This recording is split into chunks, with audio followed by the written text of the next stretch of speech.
नमस्कार, आप देख रहे हैं केबीएस न्यूज। मैं हूं आपके साथ सामेज। पूरे देश की तरह मध्य प्रदेश में भी बेलगाम महंगाई, रसोई गैस, डीजल, पेट्रोल की कीमतें चरम सीमा पर है। और तो और खाद्य सामग्री, दवाइयां एवं आवश्यक सामग्रियों की कीमतों में अत्यधिक वृद्धि व बेरोजगारी बेतहाशा चरम सीमा पर है। बलात्कार, व्यभिचार में प्रदेश अव्वल है। लोगों का कहना है ये सब भाजपा सरकार की देन है। उक्त विचार क्षेत्रीय विधायक व पूर्व मंत्री श्री कमलेश्वर पटेल ने आज देवसर मुख्यालय में ब्लॉक कांग्रेस कमेटी द्वारा आयोजित विशाल पैदल मार्च कर जनसभा में कही। श्री पटेल ने आगे कहा, प्रदेश में युवा शिक्षित एवं उच्च शिक्षित बेरोजगारी से पीड़ित है। भाजपा सरकार के कुप्रबंधन के चलते कोविड-19 से लाखों लोग बेरोजगार हुए हैं। प्रदेश शासन ने सरकारी पदों पर भर्तियां प्रतिबंधित कर रखी है। स्थानीय निवासियों को उद्योग में नौकरी में प्राथमिकता नहीं दी जा रही है। विधायक श्री पटेल ने आगे कहा, प्रदेश में आपराधिक घटनाएं निरंतर बढ़ती जा रही है। महिला अत्याचार, बलात्कार, हत्या, अपहरण के अपराधों में प्रदेश अव्वल स्थान पर है। भू माफिया, खनिज माफिया, दवाई माफिया, गुंडा माफिया सरकार के संरक्षण में चल रहा है। विधायक श्री पटेल ने भाजपा की केंद्र एवं प्रदेश सरकारों पर आरोप लगाते हुए कहा कि भाजपा किसान विरोधी सरकार है। पिछले एक वर्ष से देश की सीमा पर अपनी जायज मांगों के लिए संघर्षरत किसानों को सुनने का भाजपा सरकार के पास समय नहीं है। काले कृषि कानून थोपे जा रहे हैं। उन्होंने मांग करते हुए कहा कि सरकार को इन कानूनों को तत्काल वापस लेना चाहिए। पूर्व मंत्री श्री पटेल ने जनसभा में कहा कि प्रदेश के विद्युत विभाग में हिटलर शाही चल रही है। बिजली के तार में करंट के स्थान पर विद्युत के बिलों में करंट के झटके लग रहे हैं। जिन घरों में बिजली के कनेक्शन नहीं है वहां भी बिजली के बिल दिए जा रहे हैं। खराब ट्रांसफर महीनों से जले हुए हैं किंतु उन्हें बदला नहीं जा रहा है। इससे किसान एवं आमजन बहुत परेशान है। विधायक श्री पटेल ने आगे कहा कि कोविड-19 पर प्रदेश सरकार ने शिक्षा व स्वास्थ्य की व्यवस्था को चौपट कर दिया है। बिना डॉक्टर के अस्पताल और निजी नर्सिंग होम के लाइसेंस बैठकर गरीबों के साथ खुली लूट की जा रही है। कोरोना से हुई मृतकों की संख्या सरकार छुपाकर कोविड-19 प्रोटोकॉल से जिन मृतकों का अंतिम संस्कार हुआ है उन्हें भी कोरोना का मृत्यु प्रमाण पत्र नहीं दे रही है। श्री पटेल ने आगे कहा कि प्रदेश में कांग्रेस सरकार ने नीति बनाकर लाखों किसानों का कर्जा माफ करने का कार्य किया। भाजपा ने षड्यंत्र पूर्व सरकार गिराकर किसानों के ऋण माफी को बंद करने का अनैतिक कार्य किया है। उन्होंने आगे कहा, पूरे प्रदेश में शैक्षणिक व्यवस्था चरमरा गई है। नेटवर्क के अभाव, गरीब बच्चों के पास स्मार्टफोन नहीं होने से कक्षा 1 से 12 तक की कक्षाएं नहीं लगाई जा रही है। इससे छात्रों का भविष्य अंधकार में हो गया है। उन्होंने सरकार से मांग की है कि तत्काल छात्रों की कक्षाएं आरंभ की जाए और शिक्षकों की भर्ती के अभाव में तथा चयनित शिक्षकों की ज्वाइनिंग छात्र हित में शीघ्र कराई जाए। श्री पटेल ने आगे कहा कि प्रदेश सरकार कर्मचारी विरोधी नीति के कारण पटवारी, आशा उषा कार्यकर्ता, पंचायत कर्मी, संविदा कर्मचारी हड़ताल पर होने से समूचे शासकीय कार्य प्रभावित हो रहे हैं। श्री पटेल ने कहा कि प्रदेश में शराब माफिया सरकार के संरक्षण में चल रहा है।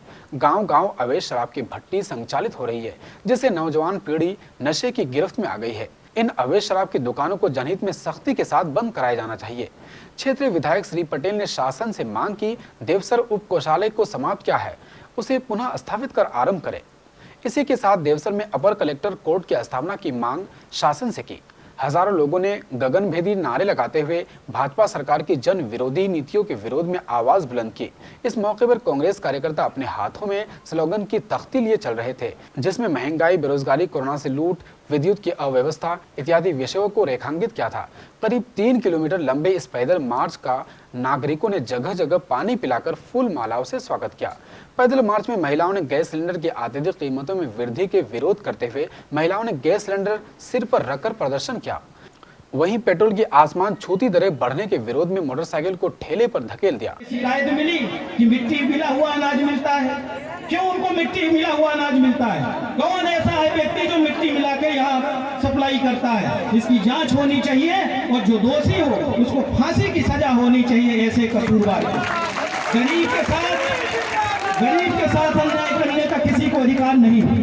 ये अगर अधिकार किसी ने दिया है, ये अगर राष्ट्रीय खाद्य सुरक्षा अधिनियम कांग्रेस पार्टी की सरकार लागू नहीं करती तो 5 किलो प्रति व्यक्ति जो अनाज देने की व्यवस्था हुई है ये कभी नहीं होती। ये हमारी जब सोनिया जी, राहुल गांधी जी, मनमोहन सिंह जी केंद्र में थे उस समय ये कानून बनाया और कानून बनाया कि जिनको गरीबी रेखा में जिनका नाम नहीं है उनको भी अनाज मिले, कोई गरीब खाली पेट नहीं सोए। पर इन्होंने क्या किया, उसका नाम बदल दिया प्रधानमंत्री अन्नपूर्णा योजना। अब प्रधानमंत्री अन्नपूर्णा योजना में भी प्रधानमंत्री अन्नपूर्णा योजना में भी क्या, अभी तो नया अजूबा शुरू हो गया भैया। अब फोटो छाप के झोला में डाल के देंगे, और झोला में जो डाल के दिया और आगे जब खाद्यान्न दिया तो जितना झोला में डाल के दिया था वो काट लिया, वो गरीबों का खाद्यान्न काट लिया। अरे तुम्हारे झोले में आग लगे, इसमें भी भ्रष्टाचार है। और हर पंचायतों में सरकार की तरफ से कहा गया कि लूट लो, टेंट लगवाओ, चाय नाश्ता कराओ, और भाजपा के छुटभैया नेताओं का भाषण कराओ और उनसे गल्ला बंटवाओ। ये कौन सा तमाशा चल रहा है? और पैसा कहां से आएगा? ये टेंट घंटे लगवाने के लिए पंचायत से निकाल लो, किसी भी मद में निकाल लो, कैसे भी निकाल लो। वो कहाँ का पैसा? गरीबों का ही तो पैसा है, टैक्स का पैसा है। ऐसे लूटने का तो किसी ने अधिकार नहीं दिया, ऐसे लूटने का तो किसी ने अधिकार नहीं दिया। तो इस तरह का जो ये भारतीय जनता पार्टी की सरकार देश और प्रदेश की खेल कर रही है, ये पूरी तरह से हम इसका विरोध करते हैं। और आप सबसे भी निवेदन है कि हमें झोला नहीं चाहिए, हमें सड़ा गला। महंगाई, बेरोजगारी चरम सीमा पर है। आप कोई भी सामान लेने जाइए, सबका रेट, चाहे खाद्यान्न वस्तु हो और चाहे आपका डीजल, पेट्रोल, गैस सिलेंडर हो, सबके रेट दोगुना हो गए हैं। जनपद कार्यालय, तहसील कार्यालय, एसडीएम कार्यालय में भ्रष्टाचार का अड्डा बना हुआ है। थाने में दलाल हावी है। आज शैक्षणिक व्यवस्थाएं पूरी तरह से चरमरा गई हैं। स्वास्थ्य सुविधाएं पूरी तरह से चरमरा गई हैं। डॉक्टर्स नहीं हैं। कोरोना में लोगों की जान चली गई, उनको मृत्यु प्रमाण पत्र कोविड का नहीं दिया गया। और क्षेत्र का जनप्रतिनिधि होने के नाते मेरी ये जिम्मेदारी बनती है, विपक्ष में है, जब कहीं किसी भी प्रकार की इस तरह की घटना दुर्घटना हो, जब जनता परेशान हो, तो फिर हमारी नैतिक जिम्मेदारी बनती है कि हम उनकी आवाज़ बने। हमारी सरकार थी बेरोजगारों को, स्थानीय लोगों को रोज़गार देने के लिए 70% स्थानीय लोगों को रोज़गार बनाए। हम लोगों ने नीति बनाई थी, उसका पालन नहीं हो रहा है, तो आज बेरोजगार सबसे ज़्यादा परेशान है। नौकरियों में सरकारी भर्ती नहीं हो रहा है। केबीसी न्यूज़ के लिए मध्य प्रदेश से आशीष कुमार दुबे की रिपोर्ट।